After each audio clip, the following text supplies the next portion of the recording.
So let's talk a little bit about enrollment periods. Our first enrollment period in Medicare is your initial enrollment period, and it's a 7-month long window.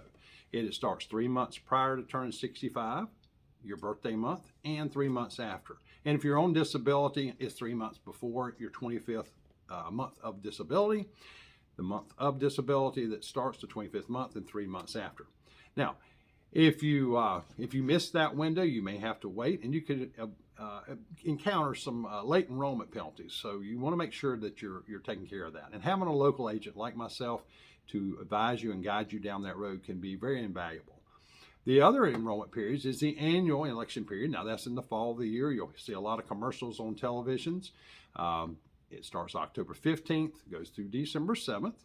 And during that time, you can add, drop, or switch your Medicare coverage. Now that's a prescription drug plan and or a Medicare Advantage plan. Now the last plan that you switch to during that time frame is the one that will start January 1st. Now there's also what's called the open enrollment period. The open enrollment period starts January 1st, goes through March 31st. Now during this time, you can make a switch and go back to original Medicare if you've got a Medicare Advantage plan, or you can switch to another Medicare Advantage plan. And if you do switch to another Medicare Advantage plan, it will start the first of the month after you make the switch. So if it's January when you make the switch, it goes in effect February 1st. If it's in February, it goes in effect March 1st.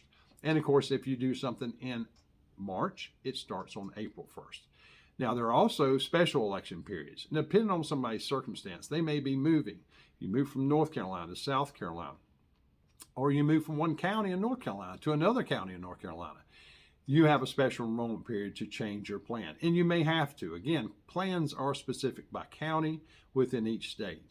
Now, there's also times when somebody is retiring and they're losing their group coverage. They also can get a plan then to coordinate with when that coverage is going to end. A lot of folks do give me a call. They may or may not already have Part A and Part B, so there's some other component pieces. So if you're retiring here in the next few days, don't wait till that last point, because if you don't have Part B, you've got to get that first before we can get a plan in place. So if you'd like to work with me, feel free to give me a call. Love to talk to each one of you, and thank you for taking the time to watch my video. God bless. Talk to you soon.